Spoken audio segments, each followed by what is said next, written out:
जी हमारी सुध लेना, भुला मत देना, विनय तो से बार बार है। जय सिया राम, जय नीम करोली बाबा। मैं पवन कुमार चतुर्वेदी आप सभी का चैनल पर हार्दिक स्वागत करता हूं और आशा करता हूं बाबा की कृपा से आप सब लोग स्वस्थ होंगे, प्रसन्नचित होंगे। इन्हीं शुभ मंगल कामनाओं के साथ चलते हैं आज के क्रमांक की ओर। साथियों, पूज्य गुरुदेव बाबा नीम करोली जी का सानिध्य प्राप्त करना, उनका अनुग्रह प्राप्त करना, इसका मतलब यह है कि श्री हनुमान जी का सानिध्य और हनुमान जी का अनुग्रह प्राप्त करना। और चूंकि हनुमान जी का सानिध्य और हनुमान जी का अनुग्रह प्राप्त करना तभी संभव है जब प्रभु श्री राम जी की कृपा होती है।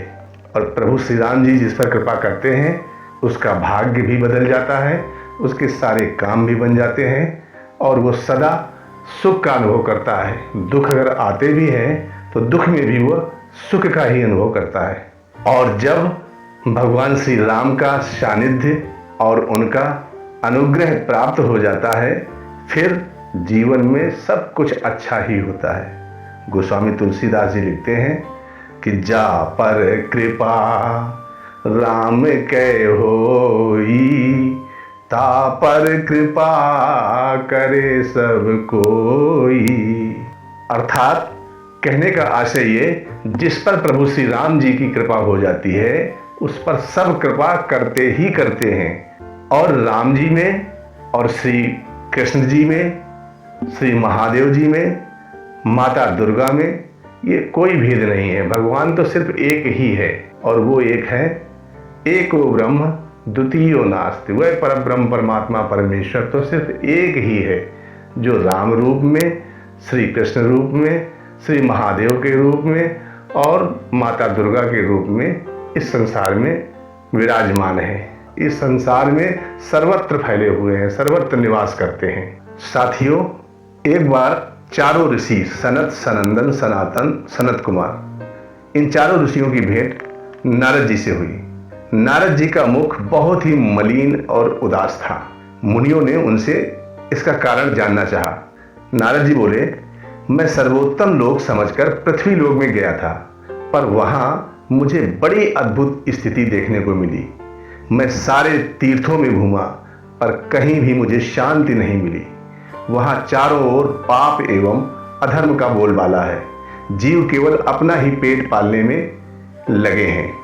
वे असत्यभाषी और आलसी हो गए हैं। स्त्री पुरुषों में कलह मचा रहता है। पृथ्वी पर विचरता हुआ मैं यमुना तट पर पहुंचा तो वहां मैंने देखा एक युवती स्त्री दुखी मन से बैठी है। उसके पास दो वृद्ध पुरुष अचेत अवस्था में पड़े हैं जिन्हें वह बार बार होश में लाने का प्रयत्न कर रही है, पर उन्हें होश नहीं आ रहा है। मुझे देखकर वह तरुणी स्त्री खड़ी हो गई। तरुणी माने युवा स्त्री खड़ी हो गई और प्रार्थना करने लगी कि मेरे इन पुत्रों को होश में ला दीजिए, मैं बहुत दुखी हूँ। नारद जी के पूछने पर उसने बताया कि मैं भक्ति हूँ, ये दोनों मेरे बेटे ज्ञान और वैराग्य हैं। समय के फेर से ये जर्जर हो गए हैं। मैं यानी भक्ति द्रविड़ देश में जन्म लिया और कर्नाटक में बड़ी हुई और साथ ही साथ कहीं कहीं महाराष्ट्र में सम्मानित भी हुई, पर गुजरात में मुझको बुढ़ापे ने आ घेरा। अब जब से मैं वृंदावन आई हूँ तब से सुंदरी रूपवती युवती हो गई हूँ, किंतु मेरे पुत्र अभी भी उसी अवस्था में हैं। आप कुछ उपाय कीजिए जिससे ये स्वस्थ, चेतन और तरुण हो जाएं, अर्थात युवा हो जाएं। नारद जी ने उन दोनों को वेदध्वनि और वेदांत यानी उपनिषदों का बार बार पाठ किया, उनके कान में बार बार गीता पाठ करके जगाया। इससे उनमें थोड़ी सी चेतनता आई, किंतु वे फिर निस्तेज होकर गिर पड़े। इस पर नारद जी बड़े चिंतित हुए कि अब क्या किया जाए। उसी समय आकाशवाणी हुई कि तुम सत्कर्म करो, पर इसका आशय नारद जी को समझ में नहीं आया। नारद जी वहां से चल दिए और मार्ग में मिलने वाले मुनिवरों से वह इसका साधन पूछने लगे, पर किसी से कुछ बताते नहीं बना। तब नारद जी बदरी वन आए और तप करने का विचार करने लगे। इतने में ही सामने उन्हें सनकादि ऋषि दिखाई दिए। नारद जी ने कहा, मुनिवरों, बड़े भाग्य से आपका समागम हुआ है। नारद जी ने उन्हें अपनी समस्या बताई। सनकादि ने कहा, आप चिंता न करें, भागवत महापुराण सुनने से भक्ति ज्ञान वैराग्य को बल मिलेगा। इसके बाद चारों ऋषि अर्थात सनकादि नारद जी के साथ गंगा तट पर आए और भागवत कथा का महात्म सुनाने लगे। वे बोले, नारद जी, भागवत कथा के श्रवण मात्र से ही मुक्ति हाथ लगती है। भागवत में 18,000 श्लोक हैं और यह सुखदेव परीक्षित का संवाद है। जिस घर में नित्य प्रति भागवत कथा होती है वह घर तीर्थ रूप हो जाता है। जो लोग उसमें रहते हैं उनके सारे पाप नष्ट हो जाते हैं। जो मनुष्य अंत समय में भी भागवत सुन लेता है उसे प्रभु वैकुंठ धाम दे देते हैं, क्योंकि जहाँ भागवत कथा होती है वहाँ पर वेद, वेदांत यानी उपनिषद, सभी 18 पुराण एवं 6 शास्त्र भी मूर्तिमान होकर वहाँ उपस्थित हो जाते हैं। ये भागवत महापुराण एक ऐसा ग्रंथ है जिसके पठन, श्रवण, दर्शन से मनुष्य का मन निर्मल होता है और उसमें भक्ति का उदय होता है, जो सब प्रकार से मनुष्य का कल्याण करती है।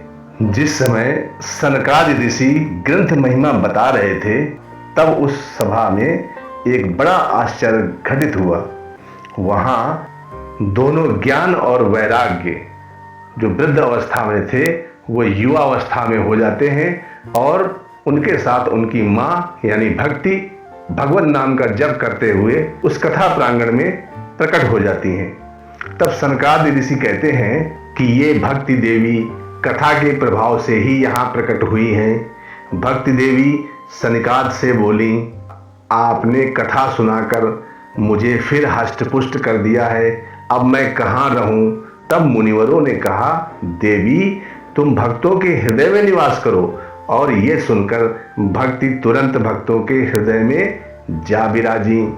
भक्ति के बस में होकर तो भगवान भी भक्तों के पास खिंचे चले आते हैं। भक्ति प्राप्त करने का सबसे उत्तम साधन भागवत कथा अमृत का पान करना है। कलयुग में यह सर्वोत्तम साधन है। इस प्रसंग से 2 महत्वपूर्ण तथ्य उजागर होते हैं। एक तो यह कि तरुणावस्था अर्थात युवा अवस्था में ही जो तरुण यानी युवा उत्साहहीन, उमंगहीन होकर वृद्धों जैसे दिखने लगते हैं और जीवन में हताशा, निराशा के जाल में फंस जाते हैं, उन्हें केवल शास्त्रों के ओजस्वी वचन सुनाकर ही जगाया जा सकता है।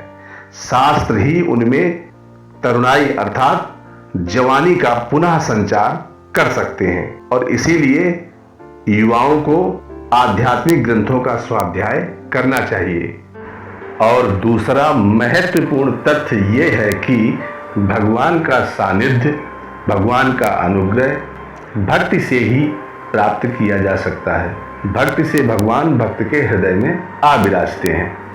साथियों, आज का क्रमांक कैसा लगा? यदि अच्छा लगा हो तो वीडियो को लाइक, कमेंट और शेयर अवश्य कर दें। और यदि चैनल पर पहली बार आए हैं तो चैनल को सब्सक्राइब अवश्य कर दें और बेल आइकन को भी दबा दें, जिससे आगे आने वाले वीडियो आपको प्राप्त होते रहे। पूज्य गुरुदेव बाबा नीम करोली जी की कृपा आप सभी भक्तों पर इसी तरह बनी रहे। इन्हीं शुभ मंगल कामनाओं के साथ धर्म की जय हो, अधर्म का नाश हो, प्राणियों में सद्भावना हो, विश्व का कल्याण हो। मिलते हैं अगले क्रमांक में। तब तक के लिए नमस्कार। जय सिया राम, जय नीम करोली बाबा।